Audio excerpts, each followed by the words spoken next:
एक और साहब आए, उन्होंने कहा कि जी जब उनसे बात करें, उन्होंने कहा हमने अक़वाम मुत्तहिदा में नामूस रिसालत पर तकरीर की है, मैंने अक़वाम मुत्तहिदा में नामूस रिसालत पर तकरीर की, हमने मान लिया, हमने ये बात को तस्लीम कर लिया, लेकिन हमारी अर्ज भी सुननी चाहिए और हमारी अर्ज भी सुने। अगर आपने अक़वाम मुत्तहिदा में नामूस रिसालत की तकरीर की है और आपको इस बात पर फख्र है कि ये नामूस रिसालत का मसला हल हुआ, तो सवाल यह है कि जब आपको इक़्तिदार से उतारा गया, अदम एतमाद लाया गया, आपने यहां से एक जहाज क्यों नहीं भरा जिसमें फवाद डब्बू जैसे लोगों को क्यों नहीं बिठाया और असद उमर जैसे लोगों को क्यों नहीं बिठाया और शाह महमूद जैसे लोगों से वो जहाज को फिल क्यों नहीं किया? वो जहाज भरते और जाकर अक़वाम मुत्तहिदा की असेंबली में तकरीर करते और कहते कि जनाब मेरे साथ ज्यादती हुई है, मुझे इक़्तिदार से नाजायज निकाला गया है। लेकिन आपने ऐसा नहीं किया, आपने कौम को तैयार किया और तैयार करके मुल्क के अंदर आग लगाई। और फिर हुण मैं पंजाबी गल करा, जदों नामूस रिसालत की वारी आवे ते उदों अक़वाम मुत्तहिदा तकरीर, ते जदों इक़्तिदार की वारी आवे ते छावणियां वल वलेवे लैण गए सो।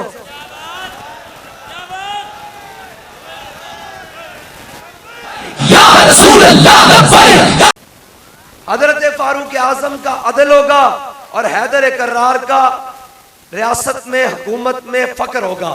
इसका मतलब यह नहीं कि कौम फक्र पर मजबूर होगी, इसका मतलब यह है कि हाकिम फक्र पे होगा और कौम खुशहाल होगी। लेकिन हमारे यहां उल्ट है, हमारे यहां हमेशा कहा गया जी इस्लामी निजाम आएगा तो क्या कर लेंगे। मुझे ये बताएं, ये मशाइख की लाइन बैठी है, ये उलमा बैठे हैं, ये तमाम तबकात बैठे हैं, मैं सवाल आपसे करूंगा, आपसे जवाब चाहूंगा, क्या मुल्क को हमने इस नहज पर पहुंचाया है? क्या उलमा और मशाइख ने पाकिस्तानी कौम और मुल्क को IMF के दरवाजे पर खड़ा किया है?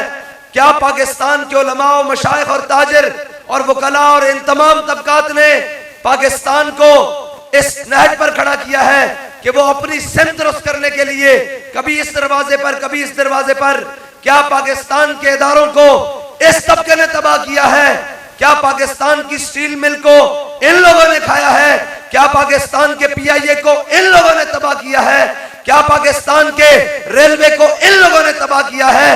जब इन लोगों में एक भी शख्स उसमें मुलव्विस नहीं और कौम बैठकर 5 साल कहे कि जी सारे चोर हैं, सवाल यह है कि चोर हैं कौन? किन्होंने चोरी की है? वो कौन लोग हैं जो आज तक पाकिस्तान पर मुसल्लत हैं और जिनके ना पेट भर रहे हैं ना बैंक भर रहे हैं और जिनको कौम का दर्द सताता है? और जब कौम की बारी जनाब कुर्बानी की बारी आती है तो वो जेल में जाएं तो रोने लग पड़ते हैं और उनके प्लेटलेट्स नीचे आ जाते हैं, लेकिन वो भागकर 50 रुपए के स्टाम्प से जाकर लंदन ब्रेके लगाते हैं। और जब उनको इक़्तिदार की जनाब रोशनी दिखाई जाए और कहा जाए आप आए, तो वो यहाँ के मीनारे पाकिस्तान के साए में खड़े होकर कहते हैं कि जी हम कौम के लिए आए हैं। सवाल यह है, अगर आप कौम के लिए थे तो आप यहां से भाग कर गए क्यों? आप यहां से 50 रुपए के स्टाम्प पर भाग कर गए क्यों? अगर आज आप कौम के लिए आए हैं, आप तो वो शख्स हैं जिनकी वालदा दुनिया से गई और कहा चलिए पाकिस्तान उनके जनाजे के लिए, आपने कोरियर के डब्बे में बंद किया और वहां से लंदन पाकिस्तान भेजा और कहने वालों ने कहा जी अम्मा के साथ पाकिस्तान तो जाएं, जनाजा पढ़े। उन्होंने कहा नहीं, वो पकड़ के जेल में डाल देंगे। कहा फिर क्या होगा? उन्होंने कहा हम नहीं चाहते। सवाल कौम से यह है कि जो अपनी मां के लिए नहीं आया वो आज कौम के लिए आया है, वो आज कौम के लिए आया है, वो आज कौम की खिदमत करने के लिए आया है। हरगिज़ नहीं, कौम की खिदमत करने के लिए नहीं आया। हमारे बुजुर्गों ने लिखा है कि भेड़िया बूढ़ा हो जाए ना तो वो भी गारों में बैठकर अल्लाह अल्लाह करने लग पड़ता है कि यार अब दांत तो रहे नहीं, शिकार कैसे करूं। लेकिन ये नवाज शरीफ ऐसा भेड़िया है जिसकी उम्र भी गुजर चुकी है, जिसके दांत भी गिर चुके हैं, लेकिन मुल्क को नोचने और खाने की हवस अभी तक खत्म नहीं हुई। और आगे आगे मैं इनसे बात करवाऊंगा, ये चीख चीख कर कहेंगे कि जनाब हमने हुजूर का दीन लेकर आना है, मुझे बात कर लेने थे इनसे। और दूसरी जानिब एक और साहब है, उन्होंने कहा कि जी जब उनसे बात करें, उन्होंने कहा हमने अक़वाम मुत्तहिदा में नामूस रिसालत पर तकरीर की है, मैंने अक़वाम मुत्तहिदा में नामूस रिसालत पर तकरीर की, हमने मान लिया, हमने ये बात को तस्लीम कर लिया, लेकिन हमारी अर्ज भी सुननी चाहिए। और हमारी अर्ज भी सुने, अगर आपने अक़वाम मुत्तहिदा में नामूस रिसालत की तकरीर की है और आपको इस बात पर फख्र है कि ये नामूस रिसालत का मसला हल हुआ, तो सवाल यह है कि जब आपको इक़्तिदार से उतारा गया, अदम एतमाद लाया गया, आपने यहां से एक जहाज क्यों नहीं भरा जिसमें फवाद डब्बू जैसे लोगों को क्यों नहीं बिठाया, और असद उमर जैसे लोगों को क्यों नहीं बिठाया, और शाह महमूद जैसे लोगों से वो जहाज को फिल क्यों नहीं किया? वो जहाज भरते और जाकर अक़वाम मुत्तहिदा की असेंबली में तकरीर करते और कहते कि जनाब मेरे साथ ज्यादती हुई है, मुझे इक़्तिदार से नाजायज निकाला गया है। लेकिन आपने ऐसा नहीं किया, आपने कौम को तैयार किया और तैयार करके मुल्क के अंदर आग लगाई।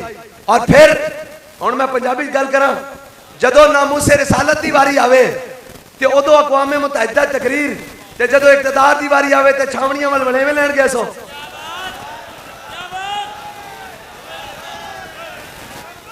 या रसूल अल्लाह लब्बैक, रसूल अल्लाह लब्बैक, लब्बैक लब्बैक या रसूल अल्लाह लब्बैक। भाई सवाल है कि अगर अक़वाम मुत्तहिदा में तकरीर से मसाइल हल होते हैं तो आपको इक़्तिदार से निकाला है, किसी ने नहीं रोका, बल्कि पूरी काबीना, पूरी कैबिनेट जो आपके साथ थी, जो आपने नहला धुला कर लाए थे इधर से, वो सारे नहलाए धुलाए हुए आप भर के ले जाते और अक़वाम मुत्तहिदा में चीख चीख कर कहते कि हमारे दिल में बड़ी तकलीफ है, हमारे साथ बड़ी ज्यादती हुई है, हमें इक़्तिदार से उतारा गया है। इसका मतलब है नामूस रिसालत का मसला अक़वाम मुत्तहिदा का मसला नहीं था। अगर इक़्तिदार का मसला इतना बड़ा था कि आपने मुल्क कुर्बान करना चाहा, तो नामूस रिसालत का मसला तो वो है कि करूं तेरे नाम पे जान फिदा, न बस एक जान दो जहां फिदा, और दो जहां से भी नहीं जी भरा, करूं क्या करोड़ों जहां नहीं। आपने इतना आसान समझा कि आपकी इज्जत की बारी आई तो आपने ना सुबह देखी, ना शाम देखा, ना अपना देखा, ना पराया देखा। ऐसे तो नहीं करने देंगे आपको इस मुल्क में। यह मुल्क हमारे बड़ों ने बनाया है, आपके बाप ने नहीं बनाया। आपके साथ तो वो लोग मौजूद हैं जिन्होंने 10-10 रुपए पर अंग्रेज की मुखबरियां करके जंग आजादी के मुजाहिदीन को गिरफ्तार करवाया है। आपके साथ तो वो लोग मौजूद हैं जिन्होंने घोड़ी पाल मुरब्बे लिए हैं अंग्रेज से। आपके साथ तो वो लोग मौजूद हैं जिन्होंने अंग्रेजों से जागीरें लेकर इस बड़े सगीर हिंदुस्तान में 100 साल उनकी हुकूमत को दवाम बख्शा है, और जिनकी हम औलादे हैं और जिनके वारिस ये लाइन में बैठे हुए हैं, वो हैं जिन्होंने अंग्रेज के दौर में भी अंग्रेज की आंख में आंख डालकर कहा कि सितमगर इधर आ, हुनर आजमाए, तू तीर आजमा, हम जिगर आजमाए। या रसूल अल्लाह लब्बैक लब्बैक।